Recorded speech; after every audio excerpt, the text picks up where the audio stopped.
Chair recognizes Ms. Manning. Thank you, Mr. Chairman, and thank you, Mr. Secretary, for being with us today and for your service to our country.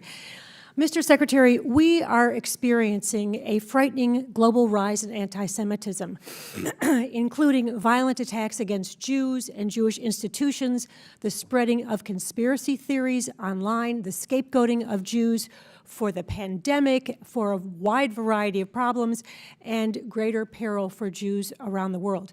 The Pew Research Center just released a report with evidence of increased anti-Jewish hate and harassment in 94 countries around the world. And the ADL just released a report showing a dramatic increase in anti-Semitism, hatred, and violence across the U.S., including on college campuses.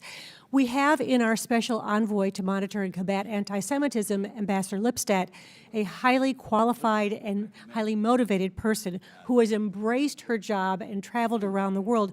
But we understand from her that her office is hampered by lack of resources. They are having to use contract people rather than being able to hire their own staff.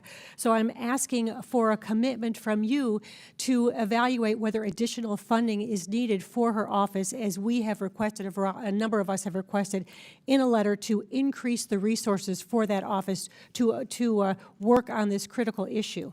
First of all, I share your deep concern about this, both personally as well as professionally.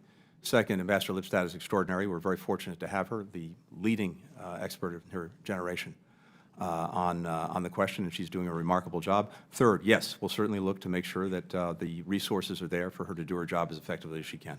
Thank you for that. And we have a very active bipartisan task force to combat anti-Semitism here in the House. We have engaged with the second gentleman, and we are anxious to work with the Biden administration's interagency task force to combat anti-Semitism, and we hope that you will be engaged in that as well. I want to go to something that my colleague, Mr. Phillips, raised. You detailed you detailed the very important work that is being done to strengthen the Abraham Accords in response to one of his comments. With the working groups that have come out of the Negev Summit, the opportunities for the Abraham Accord countries to work together on issues that are critical to building strong relationships and stronger economies for all of those countries that are participating. Of course, the one major player in the region that has not joined the Abraham Accords is Saudi Arabia. And there were great hopes that bringing Saudi Arabia into the Accords would enhance the effectiveness of those accords, create a security alliance to counter the malign activities of Iran. And as we all know, China recently brokered a rapprochement between Iran and Saudi Arabia. How do you view that new development, and what impact do you think it will have on the future growth of the Abraham Accords? Thank you.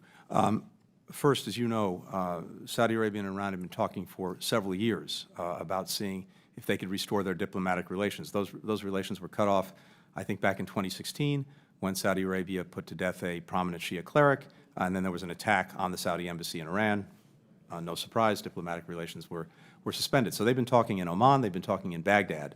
In terms of China's role, they, to the best of our understanding, in effect hosted the final session that led to the agreement. Nothing more, nothing less. Now, what I'll say is this, to the extent that that agreement, if implemented, and that's a question mark, if implemented, actually does reduce some tensions and curbs some of the deeply objectionable Iranian behavior, particularly, for example, attacks on Saudi Arabia, facilitating attacks by the Houthis on Saudi Arabia, where, by the way, we have 80,000 American citizens, that would be a good thing.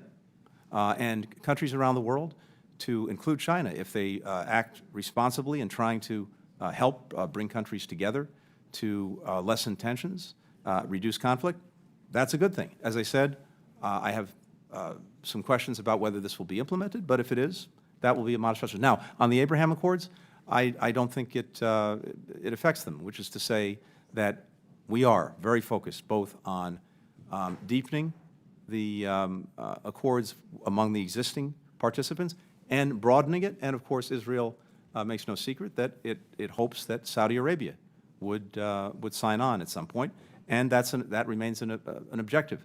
President Biden's trip to Saudi Arabia, I think helped further the relationship between Israel and Saudi Arabia. And we'll look to see in the months ahead, hopefully more progress on that. Again, that would be good for Israel. It would be good for Saudi Arabia. Thank you, Mr. Secretary. I do have specific questions about your budget with regard to the use of the Middle East and North Africa Opportunity Fund. We will submit those to your office. Thank you, and I yield back. Thank you.